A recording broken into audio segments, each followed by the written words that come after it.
নমস্কাৰ আপোনালোক সকলোকে আমাৰ প্ৰিয় ইউটিউব চেনেল লাৰ্ণাপৰে আদৰণি জনাইছোঁ। তো আজি আমাৰ কি ডিটাৰমিনাৰ্ছৰ কি লেকচাৰ নাম্বাৰ 2। তো প্ৰথমটো ভিডিঅ'ত আমি কি ডিছকাছ কৰিছিলোঁ যে ইন্ট্ৰোডাকশ্যনখিনি দি দিছিলোঁ আৰু কি আৰ্টিকেল ডিটাৰমিনাৰ্ছখিনি আমি ডিছকাছ কৰিছিলোঁ। আজিৰ ভিডিঅ'ত আমি ডিছকাছ কৰিম কোৱান্টিফায়াৰ ডিটাৰমিনাৰ্ছখিনি। তো টাইম ৱেষ্ট নকৰাকৈ আমি আজি ভিডিঅ'টো আৰম্ভ কৰোঁ। প্ৰথমতে আজি কি ডিছকাছ কৰিম কোৱান্টিফায়াৰ ডিটাৰমিনাৰ। কোৱান্টিফায়াৰ ডিটাৰমিনাৰ কোনবোৰ মই কৈছিলোঁ যে সাম এনি মেনি যিকোনো এইবোৰ হ'ব পাৰে। তো চাওক প্ৰথমতে কি চাম আমি এক নম্বৰত মেনি আৰু much. Many and much. Okay, এতিয়া মেনি এণ্ড মাছ কেতিয়া ইউজ হয় চাওক। মেনি এণ্ড মাছ কেতিয়া ইউজ হয় large quantity. Large quantity define কৰিবলৈ বা কি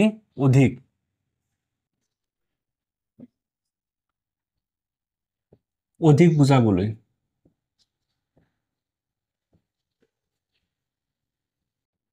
অধিক বুজাবলৈ কি ইউজ কৰা হয় লাৰ্জ কোৱান্টিটি বা অধিক বুজাবলৈ মাছ এণ্ড মেনি ইউজ কৰা হয়।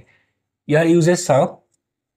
যে মেনি কেতিয়া হয় মাছ কেতিয়া হয়। সাধাৰণতে কি হয় মেনিটো কেতিয়া হয় কাউণ্টেবল নাউন আৰু মাছটো আনকাউণ্টেবল নাউন। যেনে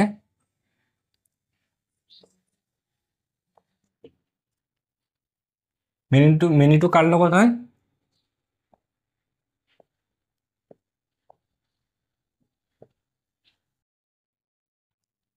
কাউণ্টেবল নাউন। কাউণ্টেবল নাউন মানে কি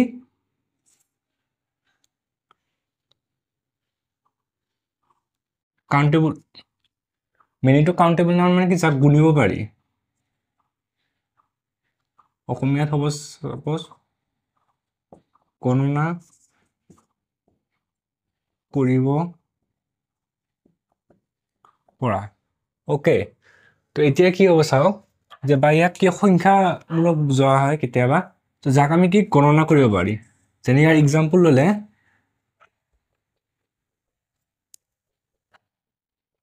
মেনি ম্যাঙ্গোস মেনি ম্যাঙ্গোস বা কি হয় মেনি বয়েজ এক্সেট্ৰা। তো তেনেকুৱা ধৰণৰ ক্ষেত্ৰত কি হয় ম্যাঙ্গোসে হওক বা বয়েজে হওক এইবোৰ কি কাউণ্টেবল আমি কি গণনা কৰিব পাৰোঁ। তো সেইকাৰণে তাৰ আগত কি হৈছে মেনি চিম্পলি। যেন মাছ কেতিয়া হয় মাছ কেতিয়া হ'ব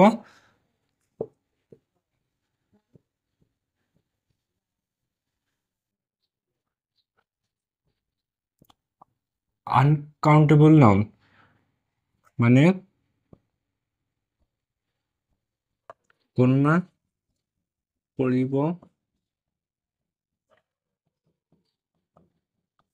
কৰিব নোৱাৰা। আনকাউণ্টেবল নাউন মানে গণনা কৰিব নোৱাৰা মাছ ইউজ হয়। যেনে এক্সাম্পল কি আছে যে মাছ সল্ট দিব পাৰা বা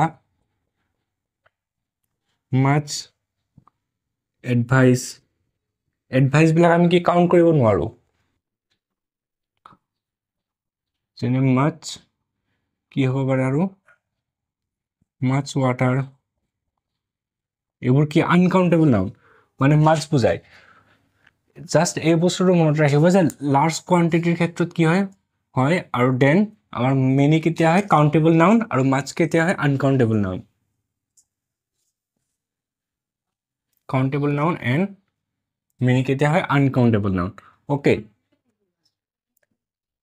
দেন আমি কি ডিছকাছ কৰিম এতিয়া এইখিনি একদম চিম্পল আছিল মাছ মেনি বা মেনি মাছ। তো এতিয়া আমি কি চাম এনিটো চাওঁ।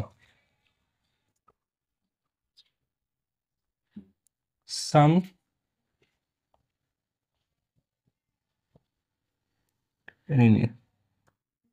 এনি চিম্পলে হয় জাষ্ট কি হ'ব চামটো কি affirmative sentence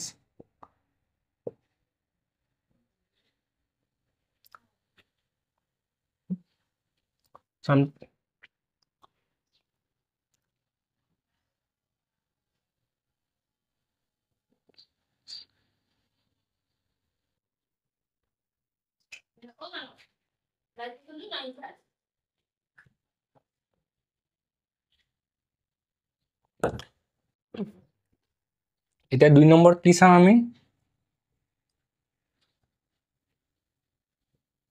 sum and any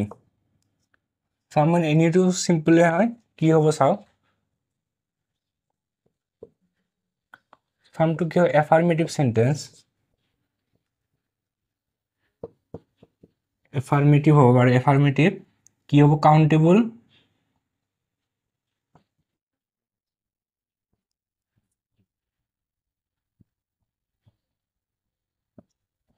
countable হ'ব পাৰে বা uncountable হ'ব পাৰে কি হ'ব লাগে affirmative তেতিয়া কি হয় sum হয় then ইয়াৰ example ললে যে I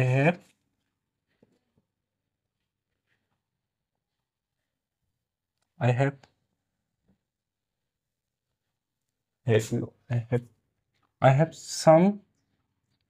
books দিব পাৰা some books pens যিকোনো দিব পাৰা ওকে কি হ'ব পাৰে example I have some যিকোনো হ'ব পাৰে মানে ওকে then আমাৰ next কি হ'ব ইয়াতে any to কি হয় negative and interrogative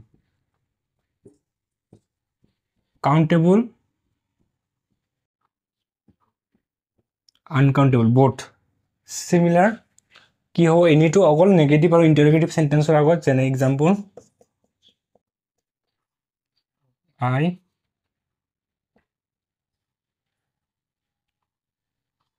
I don't have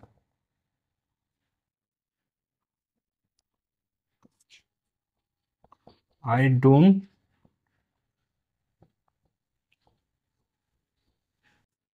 don't have any books so I don't have any book the singular number হ'ব I don't have any book ইয়াতে কি বুজাইছে চাওক sum and any to sum to কেতিয়া হয় affirmative sentence মানে positive sentence হয় বোধক বাক্য countable uncountable both হ'ব পাৰে আৰু any to কেতিয়া হ'ব negative আৰু interrogative sentence তাৰ আগত মানে কি তাৰ নাউনৰ আগত হয় actually book বা যিকোনো পেন তেনেকুৱা ধৰণৰ নাউন তো এইখিনি আছিল আমাৰ much penny some any এতিয়া আমি little আৰু few লৈ যাম few আৰু little আগতে কি কৰিব বিচাৰিছো মই each আৰু every to মই ক্লিয়াৰ কৰিব বিচাৰিছো কি হ'ব চাওক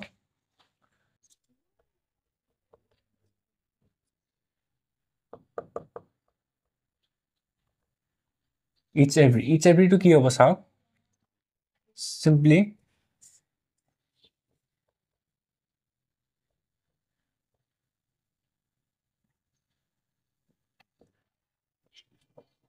plural countable ৰ ক্ষেত্ৰত কি হয় each হ'ব as an example কি বুজায় যে each of the boys মানে কি বুজাইছে ইয়াতে যে each কি বুজায় প্ৰত্যেকক বুজায় মানে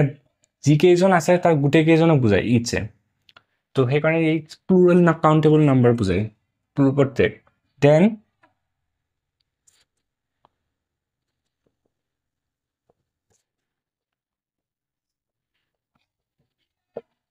সিঙ্গুলাৰ কাউন্টেবলটো কি বুজায় তেতিয়া হ'ব এভৰি এইটো মনত ৰাখিব ইচ এণ্ড এভৰিটো কাউন্টেবল অনলি কাউন্টেবলৰ ক্ষেত্ৰত হয় যাক আমি গণনা কৰিব পাৰোঁ তো এভৰিটো হয় যেনে এক্সাম্পল যদি এনেকুৱা থাকে এভৰি বয় এভৰিৰ লগত বয়ছ নহয় এভৰিটো কি বুজায় সিঙ্গুলাৰলি বুজায় সিঙ্গুলাৰলি এটাক বুজায় যেনে এভৰি মেন ওকে এভৰি কেতিয়াবা থিঙো হ'ব পাৰে যেনে এভৰি থিং মানে প্ৰত্যেকটোক এটাকে বুজায় সিঙ্গুলাৰলি বুজায় ই কি সিঙ্গুলাৰ কাউন্টেবল আৰু ইচটো কি হ'ব প্লুৰেল কাউন্টেবল তো এইখিনি লিখি লওঁ এতিয়া আমি কি ফিউ আৰু লিটললৈ যাওঁ তো ফিউ আৰু লিটলটো কি 4 নম্বৰ ফিউ এইটো এনেকে লিখক এ ফিউ দা ফিউ আৰু ইয়াতে 5 নম্বৰত লিখক তলত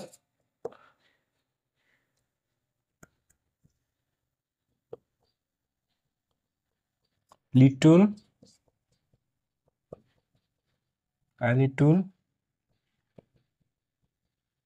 দা লিটল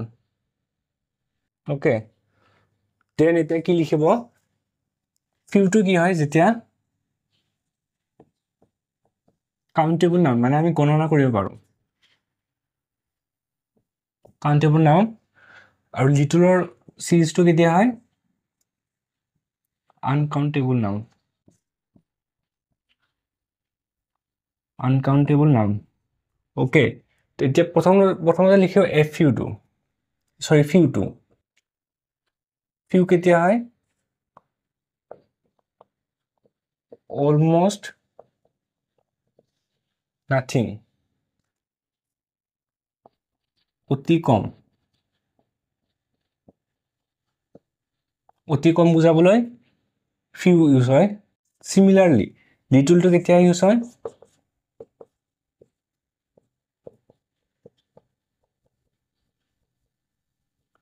তো অলমোস্ট নাথিং এতিয়া কি ফিউটো অলমোস্ট নাথিং লিটলো অলমোস্ট নাথিং কিন্তু ডিফাৰেন্সটো কি ফিউটো কেতিয়া হয় কাউন্টেবলৰ ক্ষেত্ৰত আৰু লিটলটো আনকাউন্টেবল তো ইয়াৰ এক্সাম্পল হিচাপে দিলে কি বুজি নাপাব কাৰণ কিহৰ কাৰণে কুৱেশ্যনৰ ওপৰত ডিপেণ্ড কৰি ফিউ হ'ব নে এফ ইউ হ'ব নে ডা ফিউ হ'ব সেইটো আমি নিৰ্ধাৰণ কৰিম আমি কুৱেশ্যনতে আমি এক্সাম্পলখিনিও ডিছকাছ কৰিম তেতিয়াই এতিয়া এফ ইউটো কেতিয়া হ'ব just something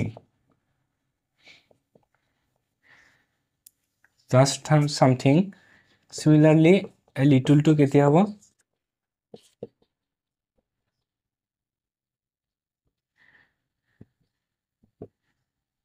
just something stuff you to কেতিয়া হ'ব all from something মানে যিখিনি আছে তাৰ গোটেইখিনি ঠিক তেনে দা লিটল to কেতিয়া হ'ব all from something okay the few কেতিয়া হ'ব all from something the little to কেতিয়া all from something uncountable ক্ষেত্ৰত হ'ব little series আৰু countable ক্ষেত্ৰত হ'ব few series কিছু সময় পিছত আমি এক্সাম্পল পঢ়িম তাৰ আগতে আৰু কেইটামান বস্তু লিখি লওঁ ইয়াতে নোট লিখি লওঁ নোটটো কি হ'ব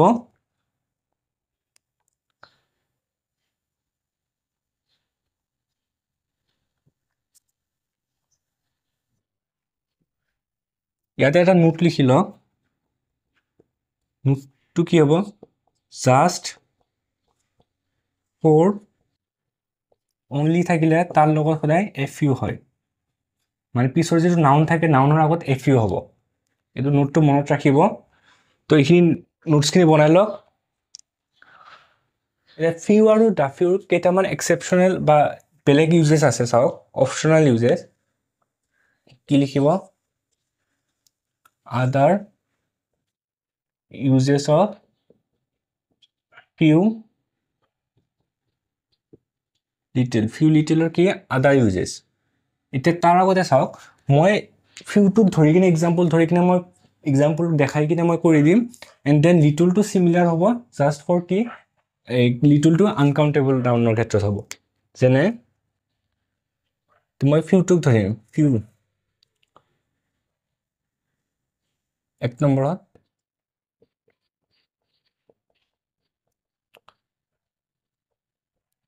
positive action equal to negative result তেতিয়া কি হ'ব few positive action equal to negative result few example কি হ'ব পাৰে there are few mangoes but I can buy মানে কি কৈছে there are few mangoes কিছু ম্যাঙ্গো আছে but I can't buy ইয়াতে এটা অ্যাকশনটো পজিটিভ এই পজিটিভ বুজাইছে কিন্তু ৰিজাল্টটো নেগেটিভ বুজাইছে গতিকে কি হৈছে ইয়াতে few then similarly 2 নম্বৰ চাও এটো কি হ'ব কাউন্টেবল নাম্বাৰ ম্যাঙ্গো কাউন্টেবল কাৰণে কি few হৈছে আৰু যদি আনকাউন্টেবল থাকে then কি লিটল হ'ব then 2 নম্বৰত affirmative interrogative আৰু কি হ'ব affirmative interrogative imperative এই তিনটা সেন্টেন্স থাকিলে তাৰ পিছত কি হয় যদি single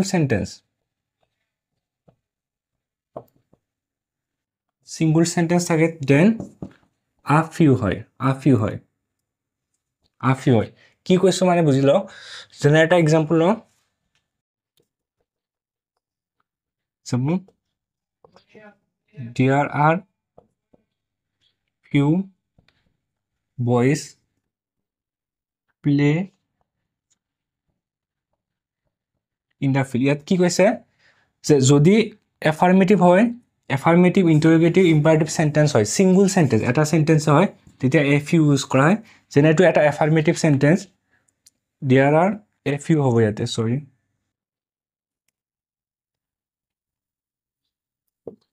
there are a few boys in the field is just simply there are a few boys play in the field okay so single sentence is a countable number boy he can few is or uncountable thakile ki hoy little then lastly am ki sam 3 নম্বৰত কি হৈছে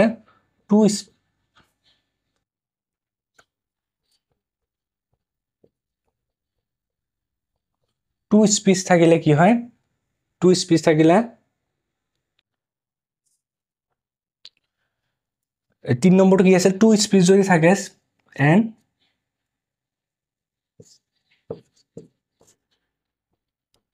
same subject তেতিয়া কি হয় দা few হয় মানে কি চাও example দেও যে I bought the few books কি আছে যেনে I bought এটো দিও I bought the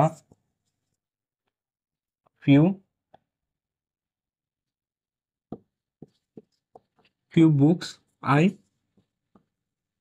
needed মানে ইয়াত কি কৈছে চাও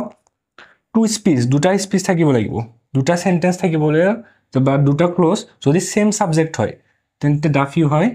কি কৈছে I bought the few books I needed ইয়াতে সেম সাবজেক্ট হৈছে গতিকে কি হৈছে দা ফিউ এতে লিখিলো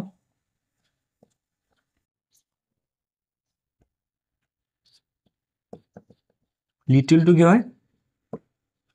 সেম এজ ফিউ খালি কি হ'ব লিটল টু কি সেম এজ ফিউ বুলি লিখিলো তলত খালি কি হ'ব লিটল টু আনকাউন্টেবল নাউনৰ ক্ষেত্ৰত তো মই ভাবিছো সকলোৱে বুজি পাইছে লেকচাৰটো অলপ আজি অলপ স্পিডটো অলপ বেছি আছিল তো ইয়াৰ পিছৰ লেকচাৰত আমি কোৱেশ্চন এনসাৰ ডিসকাস কৰিম তো এইখিনি ধন্যবাদ